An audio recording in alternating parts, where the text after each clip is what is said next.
Al-Fatihah. A'udzu billahi minasyaitonir rajim. Bismillahirrahmanirrahim. Alhamdulillahi rabbil alamin. Ar-Rahmanir Rahim. Maliki yaumiddin. Iyyaka na'budu wa iyyaka nasta'in. Ihdinas siratal mustaqim. Siratal ladzina an'amta 'alaihim ghairil maghdubi 'alaihim waladdallin.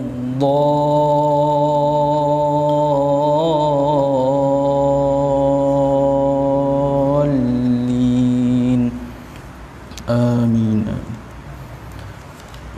Alhamdulillahi rabbil alamin. Wassalatu wassalamu ala sayyidina Muhammad wa ala alihi wa sahbihi ajma'in. Subhanaka la ilma lana illa ma 'allamtana innaka antal alimul hakim. Rabbi shrah li sadri wa yassir li amri wahlul 'uqdatam min lisani yafqahu qawli, amma ba'd.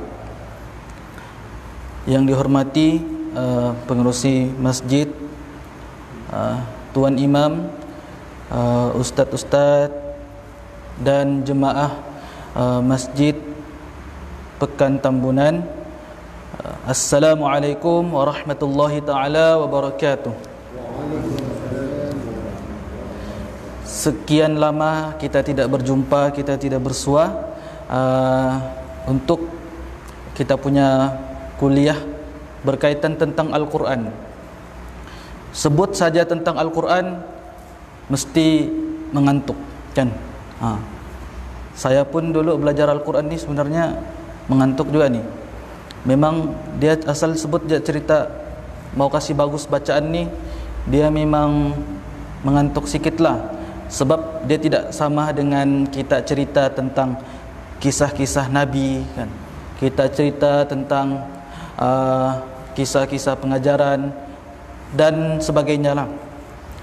Dia tidak sama, kan? Ada yang kita boleh cerita tentang hati, ada lagi tentang macam-macam lah. Tetapi bila mana kita masuk ke dalam tajuk Al-Quran, untuk kita mendalami ilmu Al-Quran, dia sangat mencabar, dan hanya orang-orang yang beruntung dan berjaya sahaja yang dapatlah, kan? Jadi kalau kita dengar kawan-kawan kita, kan, kalau contohnya kita ambil, mungkin ada tuan-tuan di sini yang pernah solat di Masjid Negeri Sabah, kan? Masjid Negeri Sabah ni di mana imam-imamnya memang orang-orang Al-Quran lah, yang memang sudah mempelajari ilmu Al-Quran ni sangat-sangat dalam, di mana mereka ada belajar di Mesir dan sebagainya, kan? Cabaran untuk belajar Al-Quran ni sangat-sangat susah lah, sangat-sangat payah, kan? Tetapi kita dituntut untuk mempelajari ilmu Al-Quran khususnya wajib, kan? Kita wajib lah. Sebab apa? Kan hadis Nabi, aku tinggalkan dengan kalian dua perkara, yaitu Al-Quran dan hadis. Mungkin cukuplah aku hafal Al-Fatihah, pandai baca Al-Quran, kenal huruf, okeylah. Tidak payah lagi aku belajar dengan guru-guru, belajar sana sini untuk cek kita punya bacaan. Tidak. Kalau prinsip saya tidak begitu. Prinsip saya sendiri, sampai saya meninggal, saya akan belajar ilmu Al-Quran. Sampai sekarang saya masih belajar lagi dengan saya punya guru Al-Fadil Ustaz Suhaidi Haji Kuantinga. Saya mention lagi, kan? Sebab dia ada idola Al-Quran saya di Sabah ni lah. Dia adalah merupakan imam besar Masjid Negeri Sabah. Dan memang bacaannya pun memang okey lah, kan? Okey. Jadi pesan guru saya, dia bilang kalau boleh kita baca Al-Quran ni bersanad dan tepat sebagaimana seperti mana Rasulullah SAW membaca Al-Quran. Jadi kalau kita baca Al-Quran tepat dan bersanad, insya-Allah bila mana kita baca Al-Quran, kita akan lebih yakin. Kita akan rasa yakin, kita akan rasa happy, dan kita rasa mau baca Al-Quran tu tidak jemu lah, tidak jemu untuk baca Al-Quran. Sentiasa baca Al-Quran, sentiasa baca Al-Quran. Ini adalah dia punya kelebihan-kelebihan lah jika kita sentiasa belajar ilmu Al-Quran. Jadi di sini kita hari itu saya sudah ceritalah tentang makhraj. Sebab ada beberapa guru Al-Quran saya, dia berpesan jika kita mahu mahir Al-Quran ini sangat mudah sebenarnya, sangat mudah. Yaitu ada 5 proses. Cuma mungkin kalau kita tidak dapat sampai 5 proses ini, kita tidak dapat kuasai 5 tahap ini, tidak mengapa. Kalau kita kuasai 4 lah, sekurang-kurangnya 4. Sebab bab yang kelima ni, proses yang kelima ini hanya untuk orang-orang yang tertentu lah. Yang pertama bab makhraj. Bab makhraj, kalau kita kuasai sudah ilmu makhraj, kita okey sudah tu. Kalau kita masuk bab yang kedua, yaitu sifat huruf, insya-Allah kita akan mudah faham. Kenapa dia bersifat begini? Kenapa ini huruf dia bersifat begini? Kenapa ni huruf dia punya tempat keluar tu di sini? Nanti dia akan, apalah orang bilang, macam mana mau cakap? Dia anulah apa? Susah mau cakap kan? Okey. Saya tak tahu macam mana mau cakap. Okey, yang pertama makhraj huruf, yang kedua sifat huruf, yang ketiga dia saling kait mengait. Kalau kita sudah mahir bab yang pertama, automatik kita akan sedang faham bab yang kedua, yaitu sifat huruf. Dia bukan tajwid ya. Tajwid ini dia terletak di bab yang ketiga. Dia kan kalau macam kebiasaan kita kan, wah sedapnya dia baca Al-Quran. Sebenarnya dia baca Al-Quran tu, tajwid tu yang ketiga. Maksudnya sedapnya dia baca Al-Quran, maksudnya dia ni baca Al-Quran betul-betul dia mengikut makhraj huruf yang betul, sifat huruf yang betul, tajwid yang betul, waqaf ibtida yang betul. Itu lagu-lagu dan taranum, lagu-lagu taranum tu itu hanya perhiasan. Dia tidak termasuk dalam 5 bab ini. Dia tidak termasuk. Kalau ilmu taranum, dia bab yang bonus lah, orang bilang bonus. Contohnya kita beli kereta. Kita beli kereta standard kan? Standard.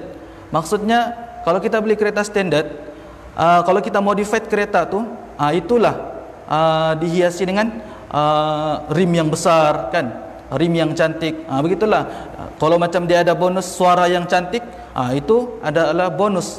Tetapi tidak semestinya orang yang suaranya cantik, merdu, dan suara lagu-lagunya yang mendayu-dayu itu dia pandai baca Al-Quran. Tidak semestinya. Dia mesti kuasai dulu 5 bab ni.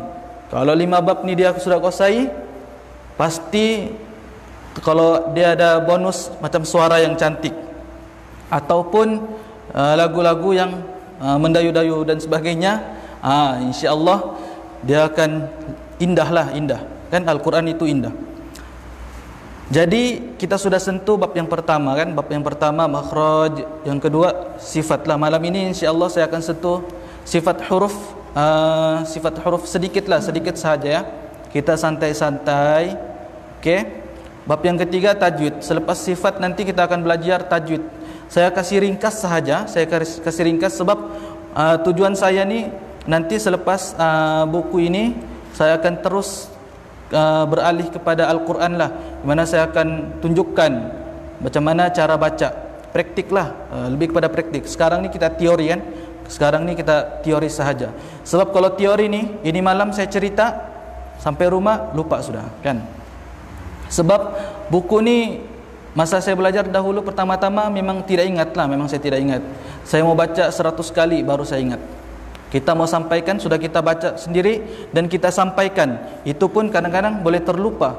Apalagi kalau kita baru dengar sekali kan, baru kita dengar sekali, confirm lah minggu depan apa sudah itu Ustaz Sapuan cakap minggu lepas kan, dia lupa sudah. Begitulah lebih kurang ya. Jadi tajwid. Yang ketiga waqaf ibtida. Waqaf ibtida di mana tempat yang berhenti yang tepat dan sambung yang tepat. Dan bab yang kelima rasm. Bab rasm ni tulisan. Ini hanya orang yang pakar lah. Syarat untuk mahir bab yang kelima ni, pertama dia mesti hafal Quran 30 juzuk, bukan hafal tetapi ingat. Dia ingat. Jadi orang-orang yang ingat Al-Quran 30 juzuk ni, diorang akan jadi EJK tasih Al-Quran. Tasih Al-Quran ini menyemak Al-Quran. Menyemak Al-Quran. Kalau macam ada penerbit mau terbitkan senaskah Al-Quran, mesti mau ada EJK yang khusus untuk semak tulisan Al-Quran. Mana tahu ada tersalah baris, tersalah macam-macam lah, tersalah itu ini. Jadi diorang semak, sudah semak lah. Okey, itu yang bab yang kelima ya. Jadi kalau kita tidak mahir yang bab kelima ni, tidak menjadi masalah. Sampai yang keempat, bab yang keempat ataupun proses yang keempat sudah memadai untuk golongan kita lah, orang-orang biasa, orang-orang awam. Jadi kita sentuh sedikit tentang sifat-sifat huruf lah. Seperti manusia, manusia pun ada sifat dia. Rajin, kan?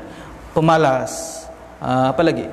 Sifat dia suka mengejek, suka mengumpau, suka tidur. Apa lagi? Macam-macam sifat kan? Begitu juga dengan huruf hijaiyah. Huruf hijaiyah ni daripada alif sampai ya, dia memang ada dia punya sifat. Ada dia punya sifat sendiri, sifat tersendiri. Jadi kalau bab makhraj dia terbahagi kepada 5 bahagian dan dipecahkan kepada 17 bahagian. 17 bahagian. Sebenarnya senang, sifir dia mudah. Kalau kita mau tahu makhraj ni, dia daripada bawah sampai hidung, daripada al-jauf sampai hidung. Jauf, alif, waw, ya. Pergi atas sikit, pangkal kerongkong, hamzah dengan ha. Atas sedikit tengah-tengah, ha dan a. Atas sedikit lagi di hujung kerongkong, kha, gha. Atas sedikit, qaf. Atas lagi sedikit, kaf. Atas lagi sedikit, di tengah-tengah lidah, sampai lidah sudah. Shin, jim, ya.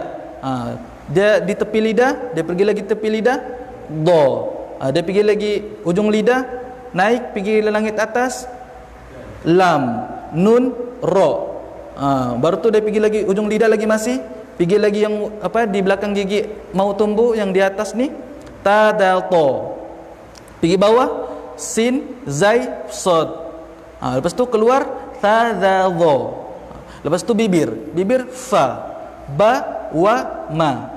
Dan akhir sekali nun, mim. Habis 17 pecahan. Jadi kalau sifat huruf pun terbahagi juga 17 pecahan. Tetapi dia 2 bahagian. Makhraj huruf dia 5 bahagian. Dipecah-pecah lah sampai 17. Kalau sifat dia 2 bahagian, tetapi dia pecah sampai 17 bahagian. Jadi kita akan sentuh sikit ya. Jadi kita akan pergi kepada bahagian yang pertama. Pertama ni sifat-sifat berlawanan. Ada 2 lah. Sifat huruf ni dia terbagi kepada 2. Ada macam apa sudah ni kan? Bosan-bosan sudah kita kan? Tetapi tidak menjadi masalah. Moga-moga kita dapat pahala kan? Kita dengar saja. Mungkin ini dia susah sikit lah untuk kita faham dan kita terima. Tetapi mudah-mudahan orang yang mendengar di live ni dia dapat manfaat lah. Jadi pertama, bahagian yang pertama sifat berlawanan. Sifat berlawanan lah. Maksudnya sifat berlawanan ini dia ada 5 bahagian. 5. Tetapi dia pecah, kan berlawanan. Kan kalau macam pendek lawannya tinggi. Pendek lawannya tinggi. Kurus lawannya gemuk. Macam saya lah kan. Saya gemuk. Begitu. Mirul lawan dia sapuan. Mirul kurus, saya gemuk. Begitu lah. Berlawan lah. Lebih kurang begitu ya. Jadi huruf-huruf ni pun dia ada berlawanan dia. Ada berlawanan dia. Jadi kita masuklah ya pertama. Satu, dia bersifat jelas. Yang jelas, kalau jelas dia berlawanan dengan huruf yang tidak jelas lah, kan? Kalau jelas lawannya tidak jelas. Kalau jelas ni maksudnya apabila kita sebut huruf tu, dia terkeluar daripada mulut kita, rongga mulut kita, dia jelas.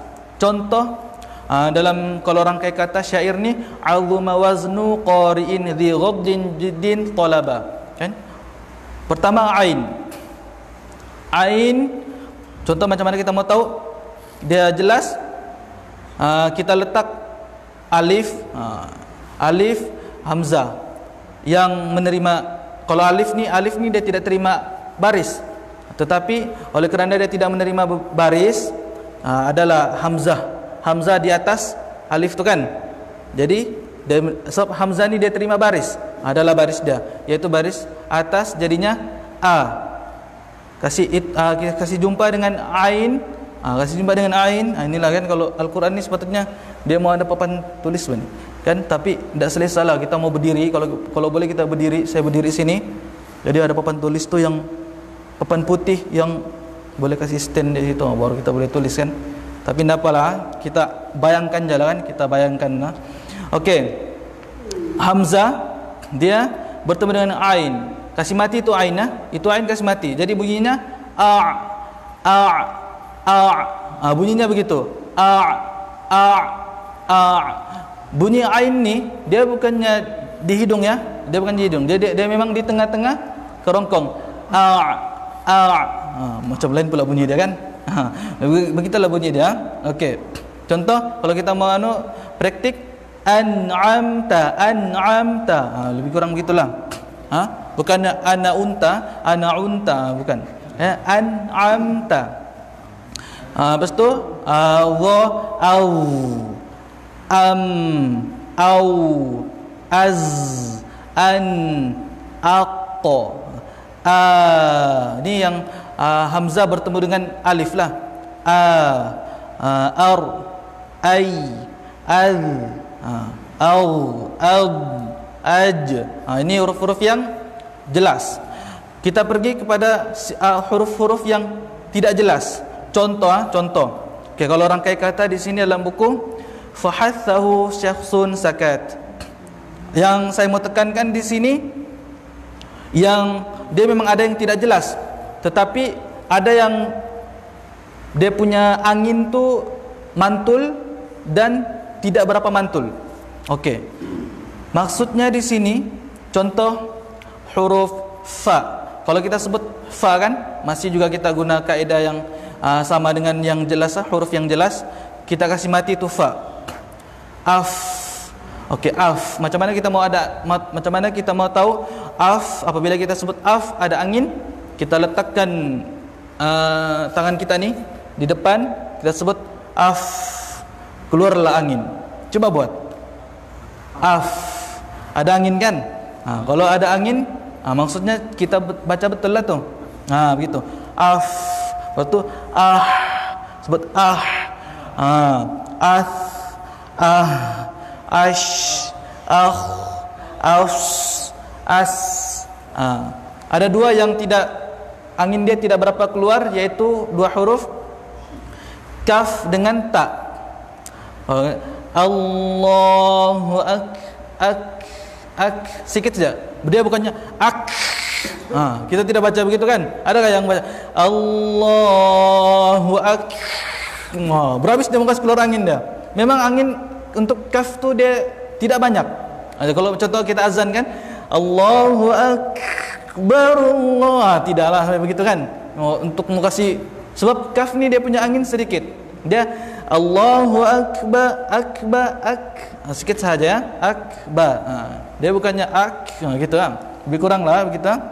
Kemudian yang tidak anginnya kuat, huruf ta. Huruf ta ni dia tidak kuat angin dia. Dia bukannya ats. Tidak ada. Contohnya tabat siada. Siapa baca begitu? Itu salah. Sebab huruf ta anginnya tidak kuat. Dia hanya tabat, it, ut, it, ut. Sedikit sahaja. Tabat yada tabat. Begitu. Tabat yada abi lahabin wa tab. Begitu ya. Untuk kaf dengan ta anginnya tidak kuat. Moga-moga faham lah kan, sikit-sikit boleh lah kan. Boleh kan? Tuan-tuan tuan-tuan dan puan-puan tidak. Tuan-tuan yang dirahmati Allah, kita ada tuan-tuan saja di sini kan. Orang-orang tuan-tuan kita yang semboi-semboi ini.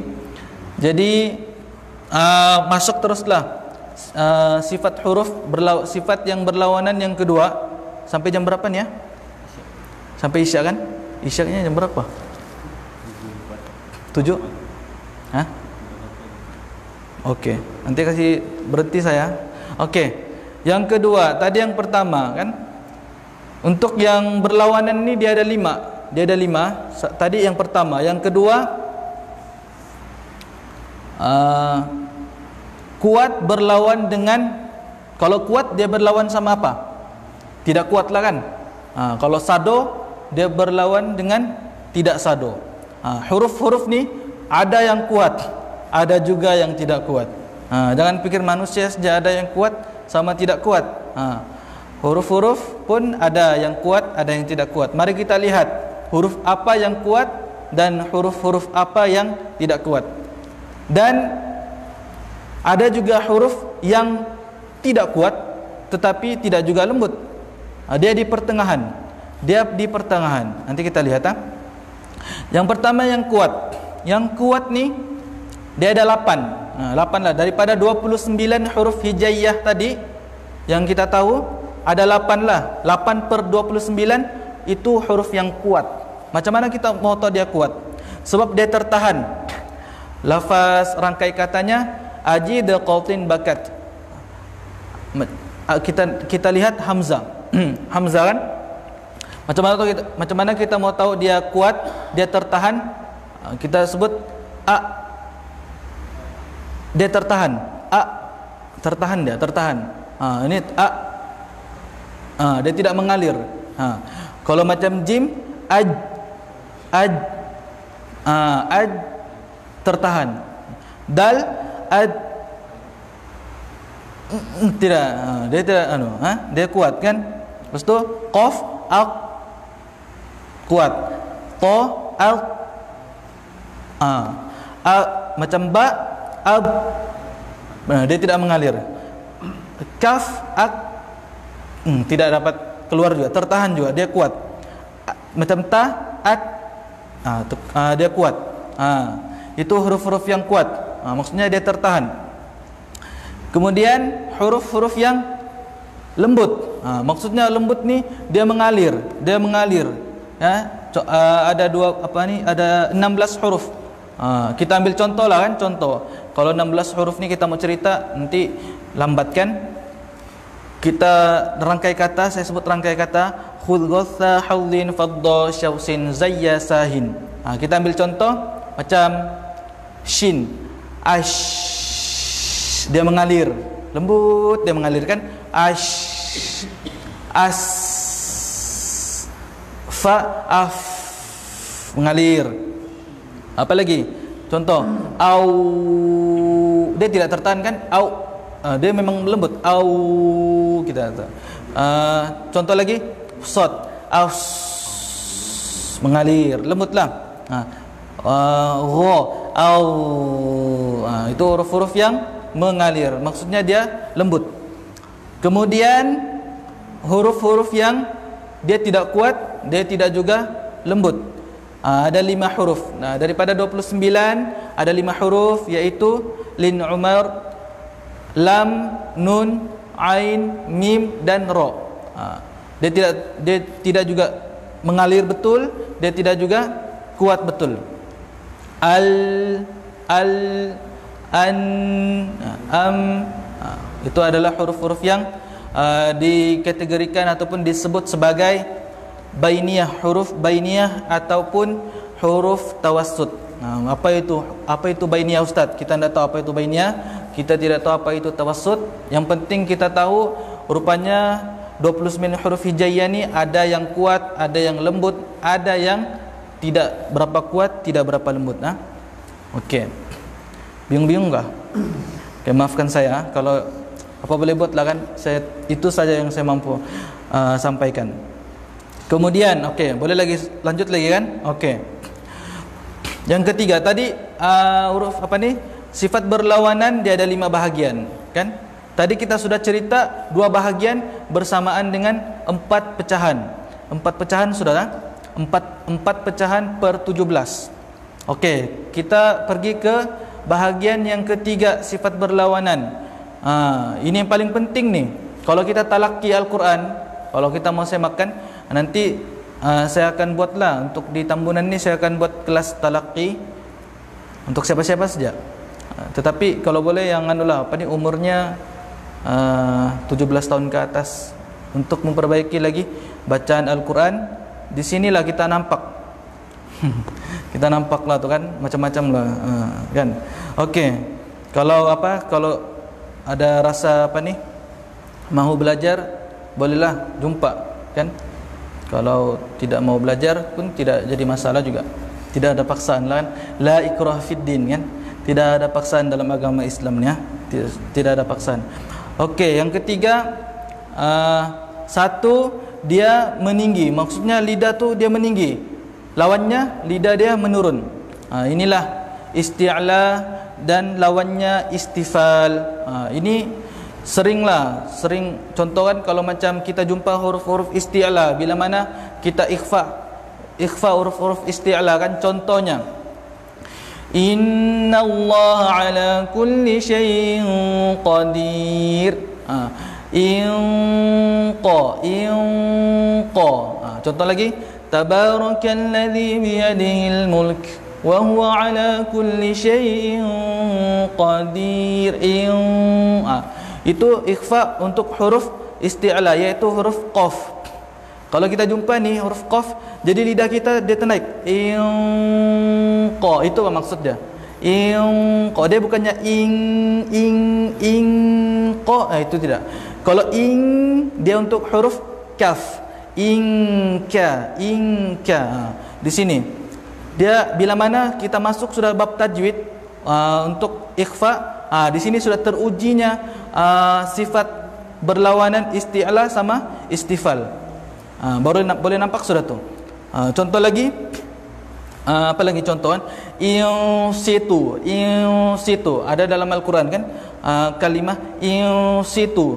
Kalau kita mungkin dia bilang ikhfa ni dengung 2 harakat. In situ, dia baca in situ. Itu tidak tepat lah, tidak tepat. Yang tepatnya in situ, begitu, itu yang tepat lah. Kalau dalam Al-Fatihah adakah? Tidak. Al-Fatihah ni senang je sebenarnya, tapi ramai juga yang tidak lepas lah kalau talaqi.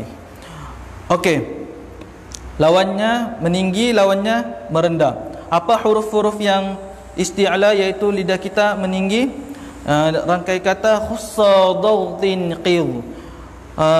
Huruf-hurufnya kha, sa, da, gha, ta, qa dan dha. Ini huruf-huruf yang o, itulah huruf-huruf isti'la. Senang kan? Kalau huruf-huruf istifal selain daripada yang 7 tu, senang saja. Kalau kita tahu isti'la ni yang qa, sa, da, ta, gha, qa, itu huruf-huruf isti'la. Huruf yang merendah ni, di mana huruf, kalau kita jumpa huruf yang merendah, inilah ni. Kalau orang Arab dia istilahkan, bila mana kita ikhfa untuk huruf-huruf yang isti'la, muka kita macam kelihatan marah.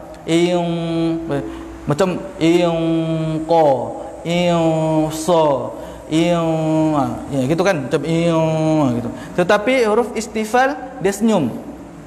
Contoh yang paling ramai orang salah lah, untuk kalimah kuntum, kaf, nun, ta, mim. Macam mana kita sebut? Ramai yang baca, saya berani jamin lah, ramai yang baca kuntum kan. Adakah yang baca, tidak baca selain daripada itu? Kaf, nun, ta. Nun mati bertemu dengan ta. Ta baris depan kan, ta baris depan. Itu ikhfa hakiki. Nun mati bertemu dengan ta, ikhfa hakiki. Dia bagi tahu ikhfa hakiki, tetapi cara ikhfa untuk huruf istifal ni, huruf yang merendah, dia kena senyum. Senyumlah. Kuntum. Kalau mula-mula kita talaki, ustaz tu dia akan suruh kita senyum senyum-senyumnya. Kuntum, kuntum, kuntum, kuntum. Tetapi kalau sudah mahir, nanti dia kuntum, kuntum, in kuntum, in kuntum. Contoh dalam surah Al-Waqiah kan, tarji'unaha in kuntum, in kuntum. Dia bukannya in kuntum. In kuntum salah. Walaupun sudah hafal Al-Waqiah tetapi salah baca. Alamak, macam mana kan? Jadi kena bergurulah, baru kita tahu macam mana cara baca surah Al-Waqiah lah. Itu contoh. Belum lagi surah Lazim kan. Surah Lazim itu ramailah hafal surah Lazim kan, tetapi ramai juga yang kan. Okey. Maafkan saya bukannya menyindir orang sini ya, orang luar Ini kebiasaan orang luar yang saya ajar lah. Di sini saya belum pernah ajar lagi nih. Saya belum ada ajar lagi orang sini kan. Yang di luar sana yang masa di KK saya mengajar ya. Okey. Sempatkah lagi? Okey, itu gambaran untuk sifat yang berlawanan yang ketiga tadi ya, yaitu huruf yang meninggi dan huruf yang merendah. Untuk yang keempat, itbaq. Itbaq ni maksudnya dia menutup, huruf-huruf yang menutup, lawannya huruf-huruf yang membuka lah. Tutup lawannya buka. Apa huruf yang tutup? So, do, to, lo, o semua. Maksudnya mulut tu dia tertutup. O begitu. Huruf-huruf yang terbuka, 29 tolak 4 berapa? 29 tolak 4 25. 25 kan? Jadi yang semua tu yang 25 semua terbuka. Kan? Semua tu yang terbuka lah. Itu senang faham lah kan? Ceritanya situ macam juga isti'la sama istifal tadilah. Okey, seterusnya yang kelima. Habis juga kita kan? Sifat berlawanan untuk yang kelima, yaitu huruf yang mudah. Huruf yang mudah, kalau mudah lawannya huruf yang susah lah. Huruf yang mudah kita sebut, lawannya huruf yang susah kita sebut. Untuk makluman, kalau kita ni di Malaysia khususnya kan, kalau kita huruf yang susah kita mau sebut ni adalah huruf do, huruf do. Banyaklah, tetapi untuk makluman tuan-tuan, orang Arab antara daripada alif sampai ya, orang Arab ni ada satu huruf yang paling susah dia mau sebut. Tekalah huruf apa? Ada yang tahu? Dia susah mau sebut. Kalau kita belajar qiraat pun banyak khilaf lah. Contohnya a'anzartahum kan? A'anzartahum. Orang Arab ada yang dia tidak dapat baca tu kalau hamzah bertemu dengan hamzah. Itu yang jadinya a'anzartahum. Ada tashil di situ kan? Ada tashil di situ. Sebab orang Arab ni dia susah sikit mau sebut itu huruf hamzah. Hamzah. Itulah mat badal. Kalau kita pernah dengar mat badal ni kan, asalnya amanu, asalnya amanu, i'mana, utu. Ini asalnya begitu kan, tetapi ditukar. Mat badal ni maksudnya tukaran kan. Tukar ni mat yang ditukar. Jadilah amanu, imana, utu. Asalnya. Sebab apa orang Arab dia susah mau sebut huruf hamzah. Huruf yang senang ni ada 6, iaitu dalam rangkai kata farra min lubbin, maksudnya orang Arab senang untuk sebut ni huruf, yaitu fa, ra, mim, nun, lam, ba. Kerana huruf-huruf ini terletaknya di sekitar bibir dengan hujung-hujung lidah. Kalau orang Arab dia senang sebut tu, kalau yang bibir sama ujung-ujung lidah, start khaysyum di hidung, senang dia sebut. Hidung makanan diorang ni. Kalau yang huruf-huruf di hidung sama bibir sama lidah, makanan orang Arab. Itulah kalau do tu tak payah cakap lah, kan? Memang pakar dorang ni. Tetapi silap, dorang lemah di bahagian kerongkong, apalagi yang paling bawah kerongkong ni, yaitu huruf hamzah. Ini memang dorang lemah. Tapi kalau kita senang kan, hamzah a kan, senang saja kan. Kalau orang ajam ni dia senang untuk sebut huruf hamzah. Tetapi huruf-huruf di lidah kita lemah. Kalau orang macam orang kita ni, dia lemah dalam lidah lah, huruf-huruf yang di lidah. Sebab huruf-huruf di lidah ni ada 18 semua, ada 18 huruf bahagian lidah. Semuanya kena talaki lah, kena rujuk sama guru. Betulkah secara saya sebut ni huruf-huruf yang di lidah? Kalau orang Arab, dia pakar dia kalau dalam huruf-huruf yang bahagian lidah. Okey. Kalau tadi mudah, lawannya tidak mudah. Tidak mudah ni itulah. Di sini juga selain daripada susah, maksudnya sini saya gunakan ayat yang mudah lah. Kalau dalam buku ni dia cerita yang kelima, huruf sifat yang berlawanan, yaitu al-idlaq, lawannya al-ismat. Idlaq ini maksudnya tergelincir, melepas. Huruf-huruf yang mudah lah. Kalau lawannya adalah ismat. Ismat ini maksudnya tertegah. Dia susah. Huruf-huruf yang senang, yang tadilah farra min lubbin. Huruf-huruf di sekitar bibir, hidung, bibir dan ujung lidah. Dan huruf-huruf yang susah, rangkai katanya juz, ghisha, sakhitin, sadda, thiqatan, idh wa'luhu yahudduk. Itu adalah huruf-huruf yang susah untuk kita sebut. Jadi itu sahajalah perkongsian saya pada malam ini.